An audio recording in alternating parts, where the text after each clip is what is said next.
Ladies and gentlemen, this is the latest edition of James Gang Radio Podcast, and today I have with me a very, very special guest, someone I've followed for a long time, and someone who I've quite frankly admired for a long time. His skills are top notch in the music business, in the hip hop game. Ladies and gentlemen, Crooked, thank you for coming on. Oh, I'm good. Thanks for having me. Good. Like I can't stress thanks for coming on enough, but I'll talk a little bit about you because I know we're limited for time. So you leave Virgin, New Tribe back in the day, and you go. It falls apart. You're over there with the Loonies, and stuff falls apart pretty much, right? And you're back in Long Beach. And then Daz and Big C Style come to you and talk about DPG Records, right? Yeah, you got it. I see you did the research, huh? I got the documentary Life After Deathrow. I did a little research. I had it, but I had it when it came out, so I got a little credit. Circle of Bosses, Horseshoe Gang, I know them all. Yeah. And then Daz leaves, and you stay. What happens to Big C Style during all this? Because he leaves, Daz leaves, you stay, and I couldn't really tell if he left or stayed or what. You can't really tell if he was what? I said C Style. I didn't know if he stayed when Daz rolled out or if he rolled out with Daz. He rolled out too. Big Style. Yeah. He rolled out, you know what I'm saying, eventually, and then it was just me over there. You know what I'm saying? And I would see him around, and he'd be like, yo, how's everything going over there? He's like, yo, my dad's rolling out, but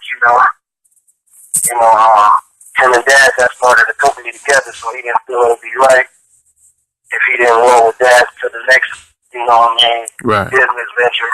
So he bounced out, I stayed, and the rest is history. I've heard a story told that you did your contract signing with Deathrow with Suge Knight under the gun tower up at Mule Creek Prison. Is that pretty accurate? Yeah, it's pretty accurate. The funny part about it is that Michelle A got this new movie out called Surviving Compton that everybody's talking about. I saw that. Her being married to Suge and Dre, and they got scenes in there where she goes and visits Suge. And that's just, that was a reenactment of what we used to do. I used to go up there with Michelle A. Right. First time that I went up there to talk, contract terms, I was up there with Michelle A. You know what I'm saying? It's a different place to negotiate a contract, but hey man, business gotta be business, it gotta go on. So I was willing, I was hungry, and I was willing to go anywhere I had to go to try to chase the dream and get that record deal. I understand. They were offering you money, and I understand you were talking to Dr. Dre at the same time, but he was kind of like had projects to do. He's like, I get to you when I get past these, and Suge came with money. Yeah, that's pretty much it. I mean, I was on the radio station out here in the county, and somebody asked me, what's next for you? And I said, you know what? I'm going to go see Suge. We're going to discuss a record deal on Deathrow. And somebody from Aftermath heard that. So Dre called me up to the studio, me and Big C Star, and he was like, yo, man, you should come over here, but I just got these projects to do first. He had to do the Him project, he had King T over there at the time, and he was like, just sit under my wing, which is valuable in itself. There's a lot of value in just being around, getting Dre and soaking up game and understanding the industry more. Absolutely. All the things that he could teach you, Oh, yeah. At the time, though, I was the main provider for my family as far as, my moms, my brothers, my sisters. So it was like, I got this six-figure check for you. I was like, you know what? I might have to put this top ramen noodles down for a minute and get that six figures real quick. Absolutely. So, over there and got that bread real quick, help my moms out, help my family, get them out of a messed up circumstance and situation. That's how it went down. I just went over there and we was rolling. Well, I mean, I don't know how anybody could hate on you for that. I know that some people did at the time. I remember that time a little bit. I don't know your actual deal signing, but shortly thereafter, the second dynasty of Deathrow, you were the face of it. Yeah, Corrupt came back and had that other cat, Eastwood, and Lisa Lopez was over there. So it was like, hey man, they got some people. They're coming back now. They might not be as big as they were, but they still got some pull. And I'd heard you, man. I was like, hey, this dude is on fire. I mean, this guy's good. I mean, he can hold his own with the best of them.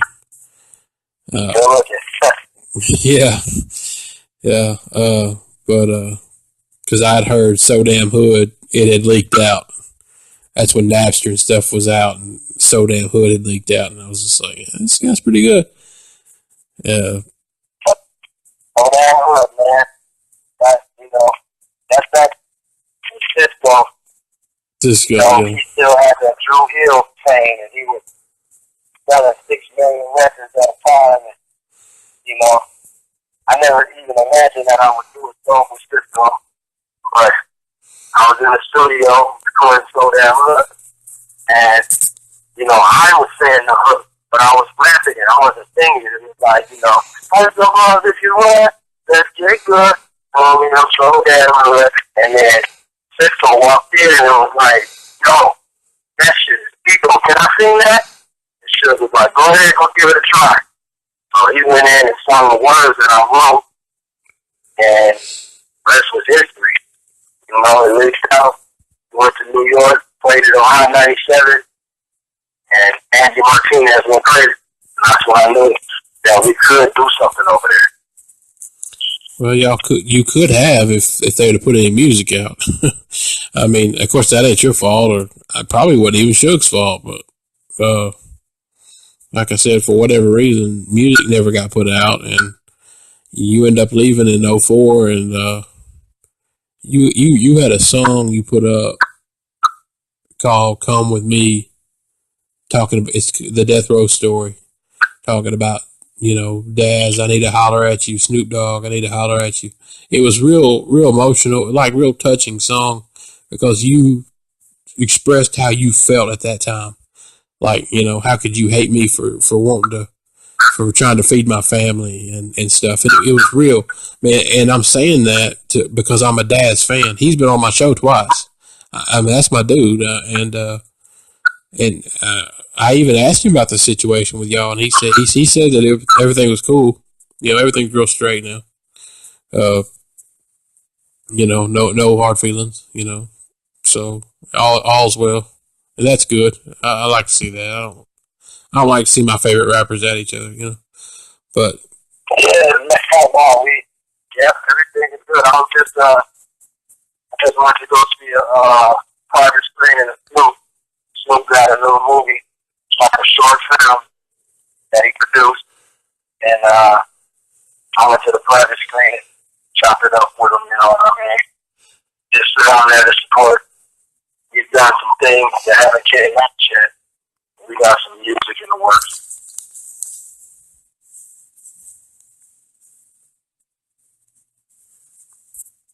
You don't hear me?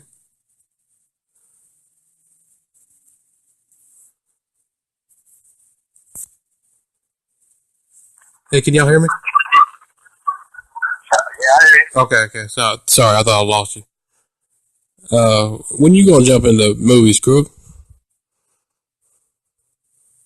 Yeah. I said, when you gonna jump into some features?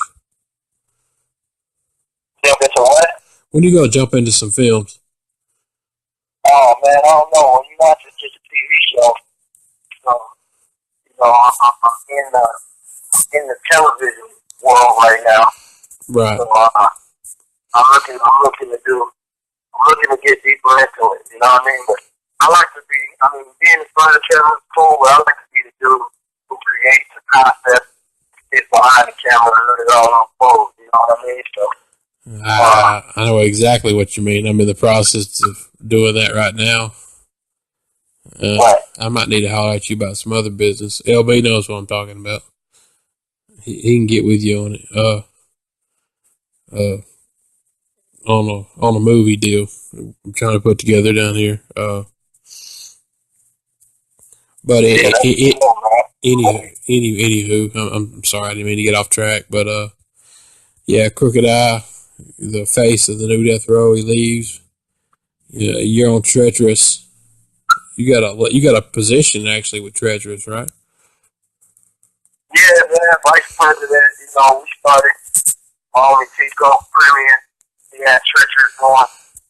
Left Deathrow. I was doing my own little solo stuff, doing my independent line, going down to Houston and Dallas and the South a lot because that's where the independent grind was alive. And came back, you know, messing around with Treacherous and my own Tico in Brooklyn. He got so much knowledge of the game because sure, one thing I gotta give to him, whether you love him or hate him, you know, he allowed me to really learn the game.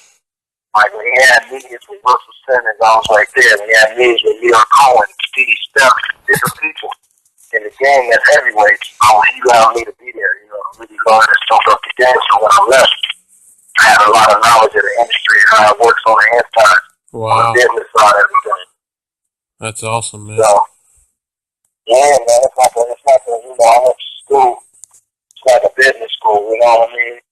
Then on Deathrow, I've been in school a hard knock, but still, so, you know, John Chico, he like, man, you got so much knowledge of the game, man. Why don't you just be the vice president and partner up with me on this company?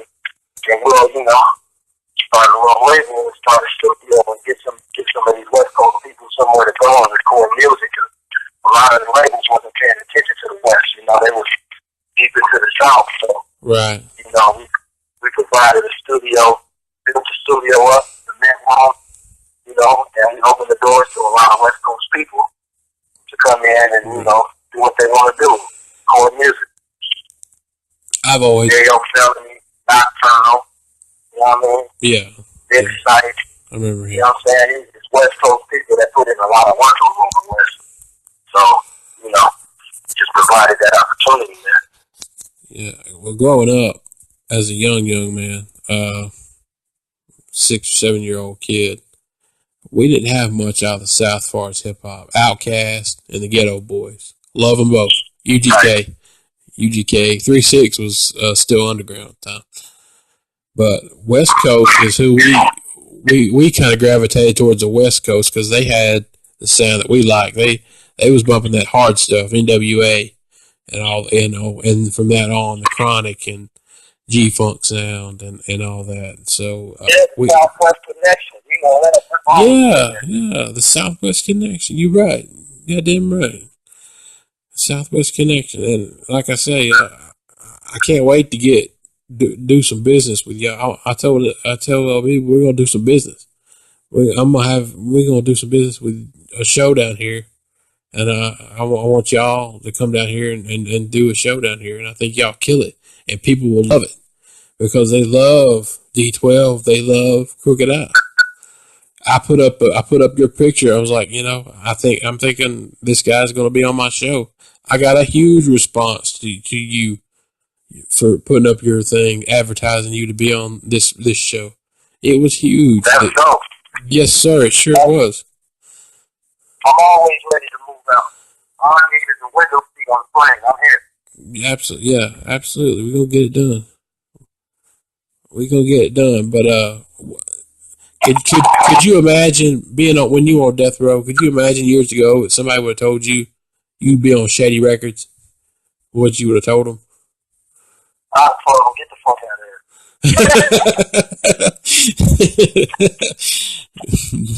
That's cool. And I'm out, man. Hey, you know what's so funny?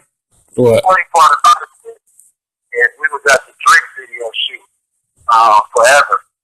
him had a verse on there. And Ike Williams was doing the video. And we had some paperwork to sign. So we had to sign the paperwork at the video shoot. Slaughterhouse did, right? Right. And one of the execs from Shady came up to us and said, "Hey, Chris, let me talk to you for a minute." All right, cool. So I walked with them. And they was like, "Yo, how does it feel?" And I said, "How does what feel?" "You know, going from Deathrow Records to being on Shady, you must feel like you're on fucking Mars right now." I said, "Nah, man."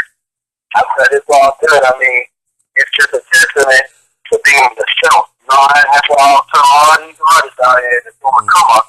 Always be yourself. Don't let nobody else turn you into something that you're not. Because if I would have been a paper soldier on death row and not my real self, I wouldn't be on Shady today." Right. Because a lot of people thought that, "Hey, I'm on death row. That means I got to go out here and drink." But I didn't have no beef with him and Dre. I told Suge, like, "Yo, these dudes is wind-up robots. If you wind them up, they're going to go do whatever you tell them." You know what I'm saying? I'm here to create music and just be myself. I don't got no beef with this on me. I did an interview on the radio with Ja Rule, and they was talking about the Murder Inc. beef.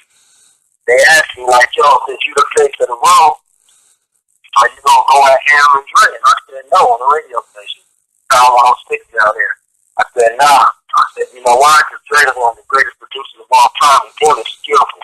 I said, "I really respect his skill." I said, "I love Murder Inc. I love Deathrow, but I'm not in there. I don't know what happened. I was nowhere around. I'm the future and the present of Deathrow. I'm not the past." So, Dr. Dre and him was in the studio. I found out later that they heard me on the radio. They heard when I said that. And that's one of the reasons why they felt comfortable with signing. I've never heard that, but that's a really cool story. What did y'all say anything to Ja Rule?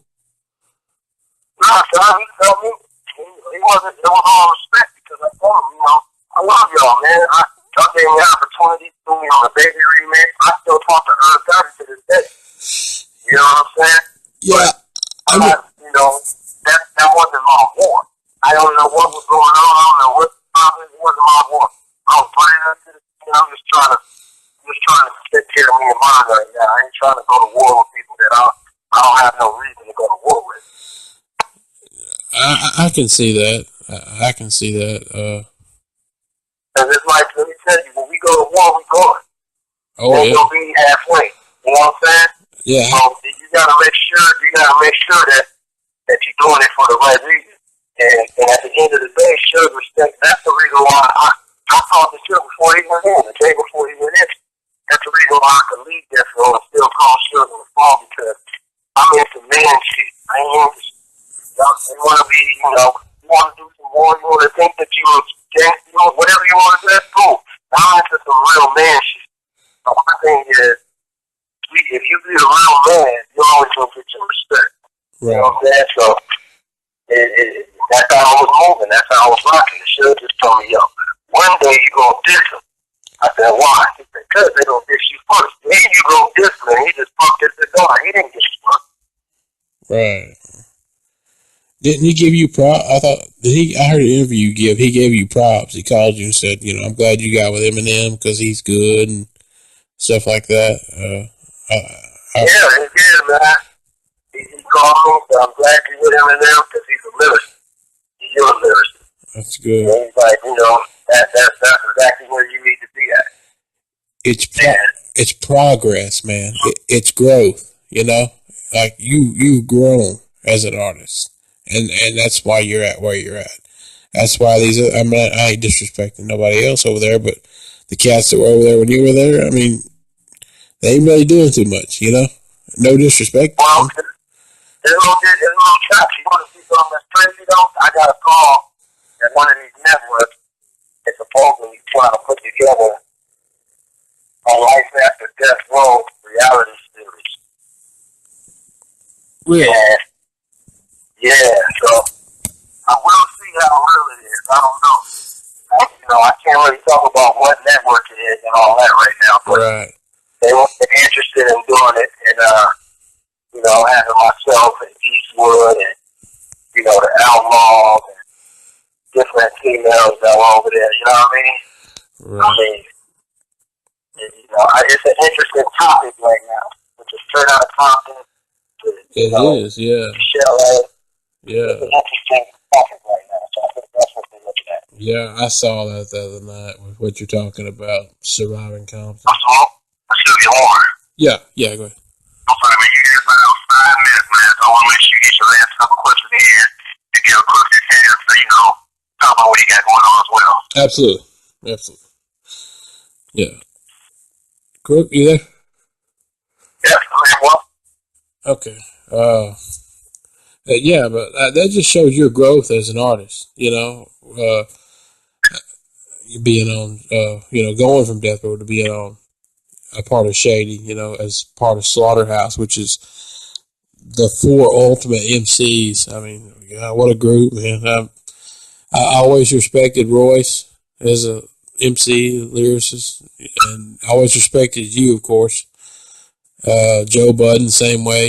I didn't really know much about Joel Ortiz, but the 3 of y'all I was familiar with your work. But I mean, what a super group, to come out over there, and it seems that him really likes y'all a lot because y'all are in a lot of his videos, and he just kind of takes a liking to you because I think he likes MCs. I think he likes guys like himself, and so I think he likes being around that. So he or go ahead. No, you're right. I'm agreeing with you. Oh, yeah, okay. Gotcha. Yeah, but yeah, like I said, I think he likes MCs, just being around them and stuff. But yeah, there's plenty of room for growth there. Yeah, Slaughterhouse, and have you heard about this Deathrow movie? Have you heard about the biopic? Not what you were talking about, but an actual like Deathrow movie from 91. Yeah, I heard they was trying to make a Deathrow movie, and I heard Snoop said they were going to be right and let them and Suge present it together, or did it together. That's what I'm asking, and I heard. But I think it would be interesting. You know what I mean? Yeah, definitely. I just don't know how real they connect it because be a incrimination going on. That's great. Yeah. You know what I'm saying? Like they gotta fictionalize that. You know what I'm saying? But yeah, I mean, it would be interesting. People, they want to know, man. And there's a lot of people, who rise and fall. They like those kind of stories where it's like you up on top and then you fall. They like to see that. People like to see that. So well, I don't know, man. Suge, the thing about him was, from what people that have been on my show said, he had a group of guys around him, that, it was like his guys. Guy named Buntry. I think you did a song about him. They got killed. Yeah, rest in peace, Montreal. He got killed. A guy named Heron. He got killed.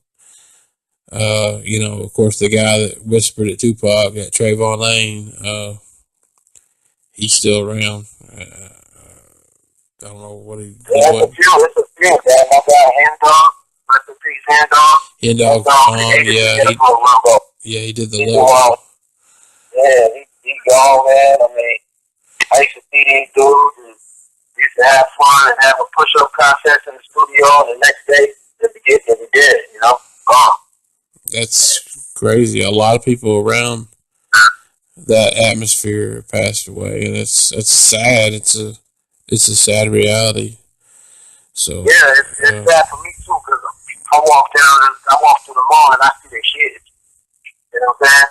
Right. I see their kids. I see their sisters and brothers, and when they see me, it's kind of like a reminder of Deathrow, and they don't really want no reminders because it took their family member, their father, their brother, their sister.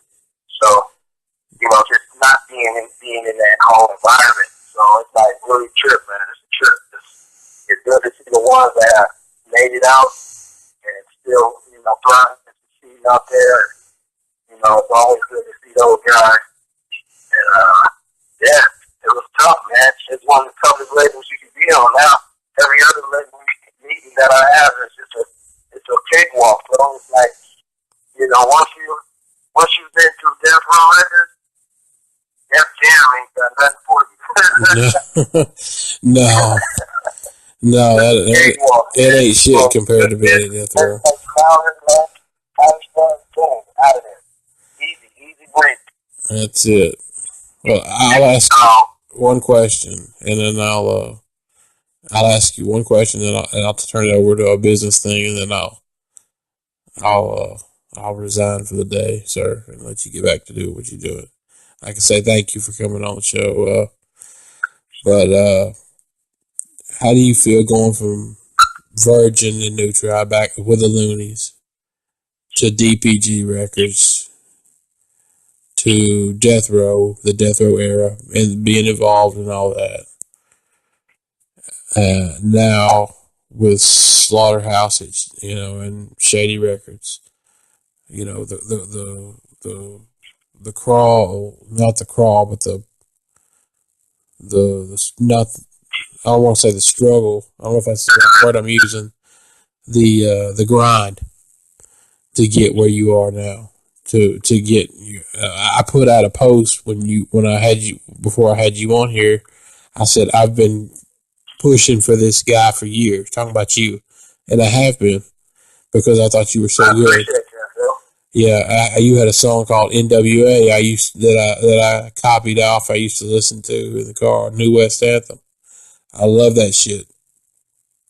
I loved all your stuff. That Hip Hop Weekly thing you did, where you would that Hip Hop Weekly thing that you would do.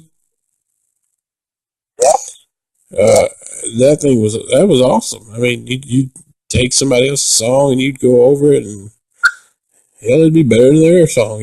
I mean, goddamn, it just makes it. Look, we out of time. We over a little bit. Okay. Well, I'm gonna just answer that question real quick, bro, because this is an important question. Let me just tell you, a lot of artists that I meet, they tell me some of them are platinum, some aren't. They say, hey, the only reason why I kept going is because I saw all of the shit you went through. I seen that you wouldn't give up. I seen you went to Virgin, you went to Deathrow, you were independent, you went to Shady. I seen you never gave up. And I said thank you because on the days that I wanted to give up in this music business, I just been in Crooked, went through hell, and he made it. Struggle, grind, and made it. So it's just really a testament to never giving up. It's a testament to never giving up. And it feels good to be able to pick up the phone, call Marshall Mathers, and talk about hip-hop with somebody who I respect, and make music with somebody I respect. Step on stage and see 80,000 people in the crowd with somebody I respect. You know what I'm saying? It's a beautiful feeling. And I just like the young up-and-coming artists to know, don't ever give up. That's it. Well, I appreciate it. Thank you so much for coming on James Gang Radio, Crooked Eye. I'd like to get with you further down the line about some more business. If you got time sometime, we can get together or sometime down the line. Yep, just you guys all reach out to me. You know what I'm saying? So I'll talk to LB. Yeah, I get with LB and we'll get in touch. So, you ever want to see each other one shot on BET? It's on demand right now. You can go on demand. You can go to BET. You can watch One Shot, the whole series, created by me, executive produced by me. It's a dope show for hip hop. Check that out too. Okay, I'll put that on when I put that on the website tonight. And thank you so much again for coming on, Crooked. Okay, thanks for having me. All right, thank you. Thank you, LB. All right. Bye-bye.